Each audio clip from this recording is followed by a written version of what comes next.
An Uktena is a horned serpent. Native American mythology have detailed stories of horned serpents which vary among tribes, usually associating it with rain, water, lightning, thunder. An Uktena is a mystical figure common among the Cherokee and Tsalagi tribe of Native American. On how Uktena came to be, myth has it that it was once a man.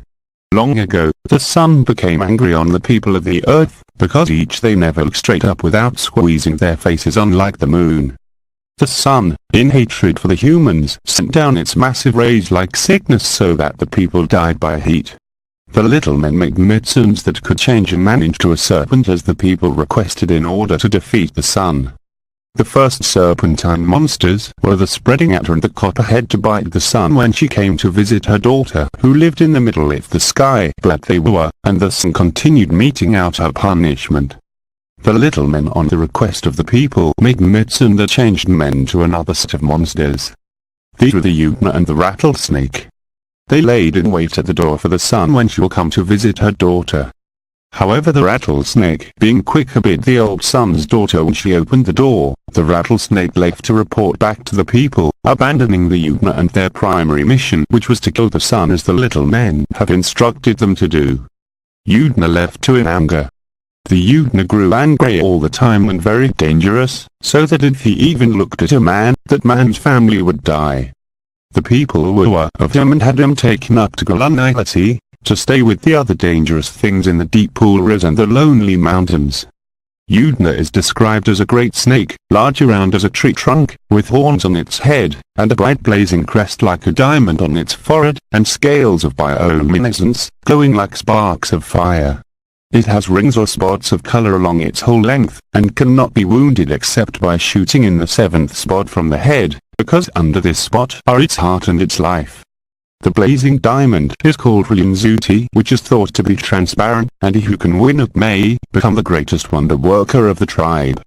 But it is worth a man's life to attempt it, for whoever is seen by the Uktena is so dazed by the bright light that he runs toward the snake instead of trying to escape.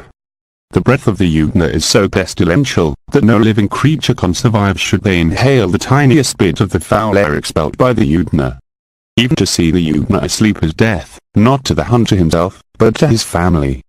The description of Uktena is, however, more similar to that of Elindo in northern Europe, especially in southern Scandinavia, and most of all as described in folklore in eastern Denmark. There, too, it is a water creature of huge dimensions, while in southern Sweden it is a huge snake, the sight of which was deadly. This latter characteristic is reminiscent of the basilisk. Stories of death eating the Uktena has been told throughout generations, although variations. One tale is that of a hunter who saved his sick brother after helping the red little man from the grasp of Uktena, killing it in the process. The little man in appreciation helped him find the Uktena scale, for after the Uktena died, the birds feasted on its skin, only its bones remained. The red man made a strong and dangerous medicine from, after burning the Uktena scale with splinters from a tree struck by lightning to a coal. Another has it that of all the daring warriors who had started out in search of the Ulûñsû'tî, only Uktena, a magician, ever came back successful after being spared of his life by the Cherokee tribe in one of their battles with the Shono, who are all magicians, on the conditions that he finds the Ulûñsû'tî as he had claimed. He located the Uktena and eventually killed it, employing several tactics by shooting where the heart and life lies.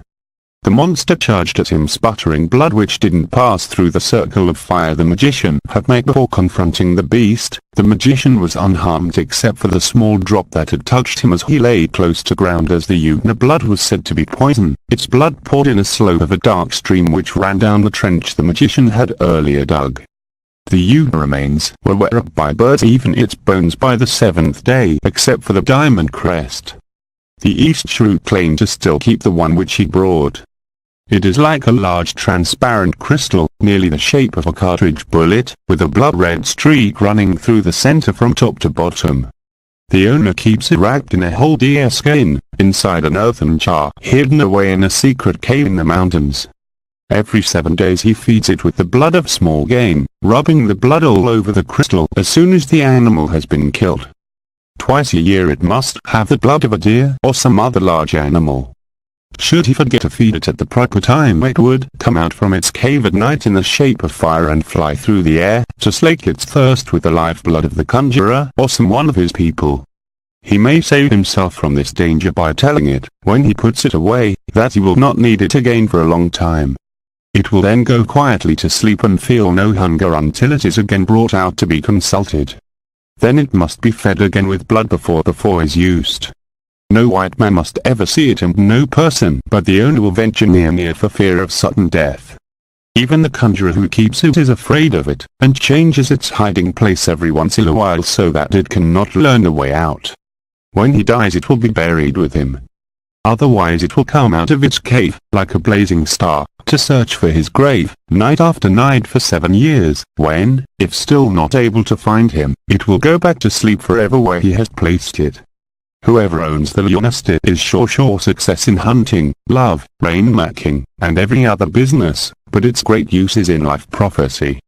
When it is consulted for this purpose, the future is seen mirrored in the clear crystal as a tree is reflected in the quiet stream below, and the conjurer knows whether the sick man will recover, whether the warrior will return from battle, or whether the youth will live to be old. The mouth of the Cherokee, across the river on the left, along the Little Tennessee River. The ancient Cherokee village of Cherokee was located at the confluence of these two streams. It is the site of a legendary battle between the Tsalagi and the Uktena.